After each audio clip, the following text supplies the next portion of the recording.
दोस्तों 23 अगस्त को हमारा भारत एक ऐतिहासिक पल को इसरो के ऑफिशियल वेबसाइट द्वारा हम सबको चंद्रयान 3 का सॉफ्ट लैंडिंग का लाइव दिखाया गया और अंततः चंद्रयान 3 के सॉफ्ट लैंडिंग बिल्कुल प्लानिंग के अनुसार किया गया जैसा कि इसरो ने दावा किया था।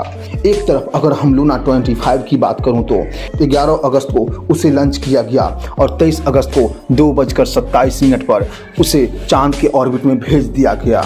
फिर 21 अगस्त को रूस का विमान साउथ पोल के बेगुसलावत क्रेटर के पास लैंड करना था, लेकिन शनिवार के दिन लूना 25 ने चांद के तीसरे सबसे बड़ा क्रेटर जी-मैन की तस्वीर भेजी, जिसकी गहराई 8 किलोमीटर तथा गोलाकार 190 किलोमीटर थी।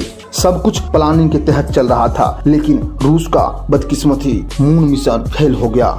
दोस्तों आपको बता दूं कि लूना 25 क्रैश होने के बाद रूस के अंतरिक्ष एजेंसी के प्रमुख यूरी बोरिसोव ने कहा कि लूना 25 को क्रैश होना 1960 और 1970 के दशक में रूस जो सीखा उसे हमारा साइंटिस्ट लंबे इंतजार में भूल गया। अमर उजाला के अनुसार दोस्तों क्या आप सबको समझ में आई लैंडिंग की प्रक्रिया जो हमारा चंद्रयान 3 ने 23 अगस्त शाम 6:04 में लैंड किया था। इस प्रक्रिया को हम लोग थोड़ा डिटेल से समझते हैं। दोस्तों 23 अगस्त शाम 6:04 पर भारत के साथ पूरी दुनिया की निगाहें टिकी थी। चंद्रयान 3 पर बुधवार को मून पर सॉफ्ट लैंडिंग हो गया, लेकिन ये लैंडिंग के प्रोसेस आखिरी 15 से 20 मिनट का जो होता है वो मुश्किल में डाल सकता है। लैंडिंग के प्रोसेस के वक्त इसरो से किसी प्रकार की कमांड नहीं दी जा सकती है। इस दौरान लैंडर सही समय, ऊंचाई और सही मात्रा में ईंधन का इस्तेमाल करते हुए लैंडिंग करनी होती है। दोस्तों चंद्रयान 3 का आखिरी 17 मिनट काफी अहम होती है। आप पहले इस तस्वीर को देखें, ये है विक्रम लैंडर, ये रही आपके सामने दूसरी तस्वीर। इसे रोवर या रोवर प्रज्ञान कहते हैं। जब विक्रम लैंडर 25 किलोमीटर की ऊंचाई पर रहेगा, जिस प्रकार पृथ्वी से ऊपर जहाज रहती है और ऊपर से ही उपयुक्त जगह को और चयन करता है, उतरने की प्रक्रिया शुरू होते ही चंद्रयान 3 में इस समय इसकी स्पीड 1.7 किलोमीटर प्रति सेकंड थी।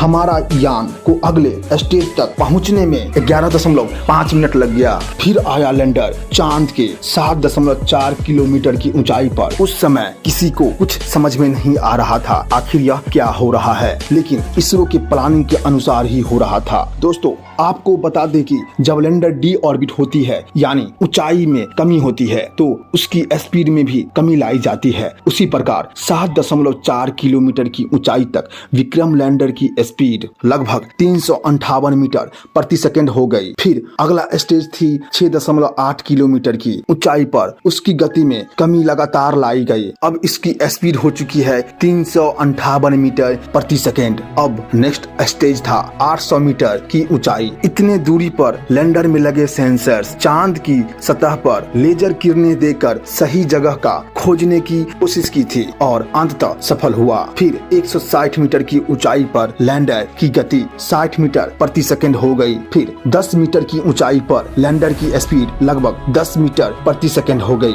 दोस्तों यह प्रक्रिया जितनी आसान सुनने में लग रही है, बिल्कुल उतनी आसान नहीं होती। अब बारी आती है सॉफ्ट लैंडिंग की। फिर सॉफ्ट लैंडिंग के वक्त लैंडर की स्पीड 1.68 मीटर प्रति सेकंड थी।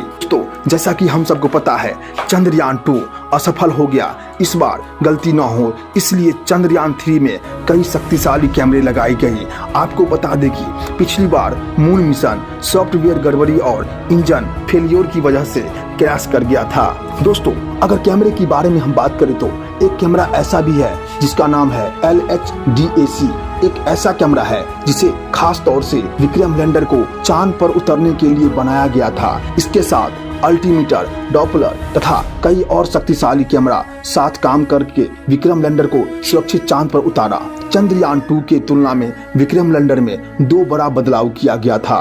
पहला सेफ्टी मोड या बचाव मोड, इसका काम होता है किसी भी तरह के खतरे से बचाना। साथ ही विक्रम में 2 ऑनबोर्ड कैमरे लगाए गए जो हर तरह के खतरे की जानकारी प्राप्त करता था। दोस्तों आप अगर इस प्रोसेस को नहीं समझ पा रहे हैं तो इस वीडियो को आप दोबारा देखें, बिल्कुल समझ में आ जाएगी। चांद पर सफल लैंडिंग तो कल बुधवार को यानी यानी 23 अगस्त शाम 6:04 पे हुआ और विक्रम लैंडर अपना काम शुरू कर दिया। फिर प्रोसेस आती है। लैंडर से रैंप के जरिए 6 पहिए वाला प्रज्ञान रोवर बाहर निकला। इस तस्वीर में आप समझ सकते हैं ठीक इसी प्रकार यह प्रक्रिया होती है हमारे चांद पे। फिर इसरो अपना कमान संभालकर चांद की सतह पर दौड़ाएगा। फिर अगर रही रोवर की बात तो रोवर अपने 500 मीटर के इलाके को पानी और वहाँ के वातावरण की जानकारी इसरो को देगा। इसी दौरान रोवर के पहिए चांद की मिट्टी पर अशोक स्तंभ तथा इसरो के लोगों का छाप छोड़ेगा। आप इस तस्वीर में देख सकते हैं रोवर में जो पहिया लगा होता है उस पहिए में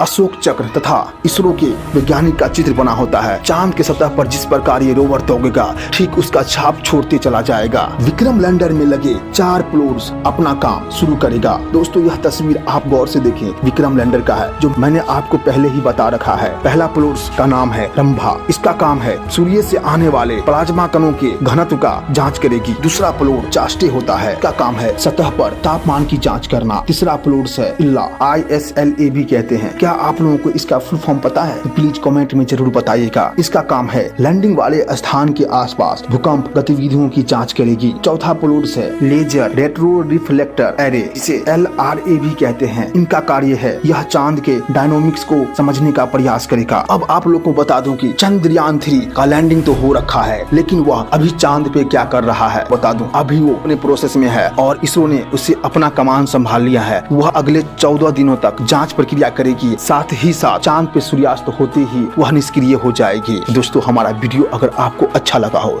तो प्लीज मेरे चैनल को सब्सक्राइब करके हमारा सपोर्ट करें और कमेंट में किसी प्रकार की त्रुटि आपको लगता हो तो प्लीज आप कमेंट करना मत भूलिए।